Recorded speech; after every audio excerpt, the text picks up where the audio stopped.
Hey guys, welcome back to COLLECTIBLES Super 808. In this video, we're going to be taking a look at the upcoming The Batman 1/4 scale premium format figure from Sideshow Collectibles. Before we get into it guys, if you could do all the usual, click like if you enjoy content like this. Also, if you're not subscribed already, make sure you are subscribed to the channel so you don't miss out on any future content. And without further ado, we'll have a look at this thing. This has just gone up for pre-order within this past couple of days. And it says limited edition to be determined. So this is which I don't particularly like. I think these companies should be up front from the get-go. This is how many we're going to release. This is the limited edition of say 1,000 or whatever, and once it's gone, it's gone. Anyway, that's my own personal opinion.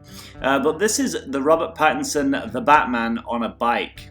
Now what's cool about this is the bike stand is on like a rain-soaked pavement, and it actually comes with functioning front and rear LED lights. I believe this is going to be mixed media, so the cape is posable. So this guy is $995 US, which in Canadian is just shy of 1,400 Canadian, which is ridiculously expensive for a quarter scale. If we compare it to the other Batman premium formats and some others, we're looking around the $600 range. But this is like an extra few $100 because of the bike, I guess, and the fact that it's light up. I don't know that the bike really should justify that massive hike in price, but as I covered in my last video, this hobby is becoming a little bit unaffordable and a little bit ridiculous right now.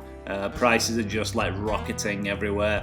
So Sideshow are now charging what XM and Prime 1 charge, and they don't usually do anywhere near the same quality. But let's have a look at this guy. This guy actually looks pretty decent.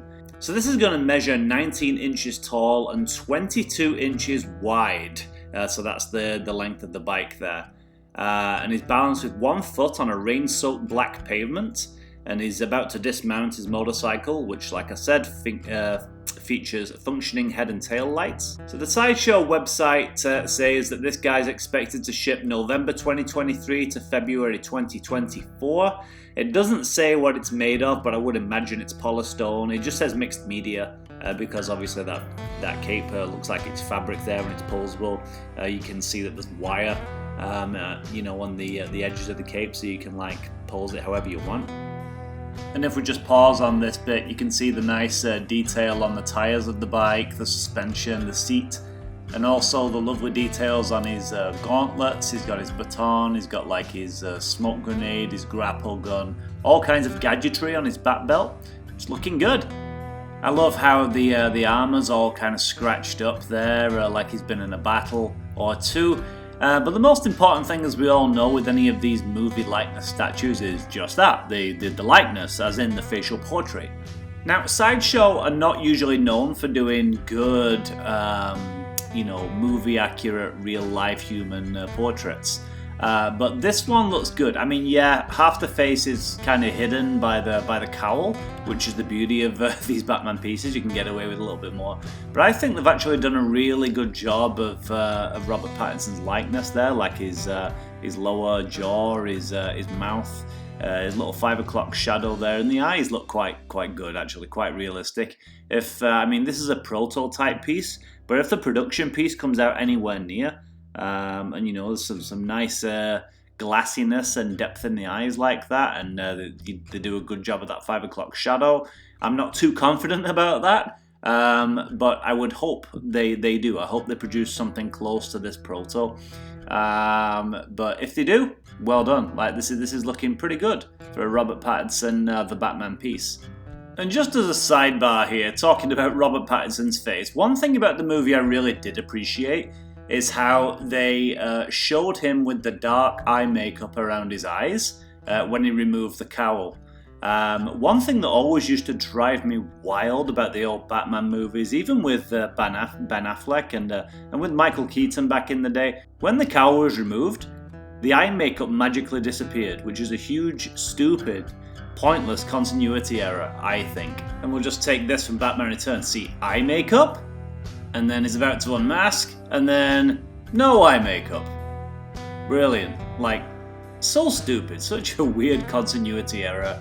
And as a kid, I remember hating that scene because it just kind of took me out of the movie. Otherwise, a really good movie. And then same here with the absolute abortion of a movie that was Batman vs Superman. Eye makeup 1 second, and then Superman goes to unmask Batman, and then no eye makeup. And before you all start saying, oh, but that was a dream sequence, you have to suspend disbelief. Well, we never saw Ben Affleck with eye makeup on when he was unmasked, but the rest of the suit was on. And we also didn't see that with Christian Bale's Batman, as much as I love that trilogy. So it might seem like a small gripe of mine, but the little things matter. So that was one of the things I really did appreciate about this new The Batman. Nice little attention to detail there. Ahem! Anyway, I digress. Back to this statue. And yeah, overall, I really do like this statue. I think the likeness, as I mentioned earlier, is good. I think the armor looks very good. I think I've mentioned on a previous video, I do like how the Batman was like armored rather than obnoxious fake muscles like with the Batfleck suit. I really didn't like that suit at all. I think this looks very tactical. You know, I like the gauntlets, I like all the different weaponry and gadgets he's got around his belt, visibly on display, not hidden. And that bike, that Batcycle, looks pretty good too. Like I said, the tyres, there's some nice detail on the tyres there. I like the little splashes of colour and then the little rust on the exhaust pipes there, some little browning. Yeah, there's some good detail on the bike. I like the fact that it lights up. Yeah, not a lot more to be said, guys. Great likeness, nice pose. I do like the Batcycle. I like the base. Very simple. It doesn't take away from the bike and the figure itself. I just don't like the price. I think $1,000 for a quarter scale is a bit much, especially from Sideshow. That's my personal opinion. You can have your own. That's fine. But like I said in my last video, I miss the days of being able to pick up a quarter scale Sideshow premium format for like $200-300 US. I miss those days. What can I say? I'm a dinosaur. What do you think, guys? Feel free to add your comments in the comment section below. I read most of the comments and I always do my best to respond to them. Also, if you like content like this, guys, feel free to hit that like button if you haven't already, and also subscribe if you're not already subscribed, and enjoy the channel. And with that said, thanks very much, guys, and I will catch you in the next video.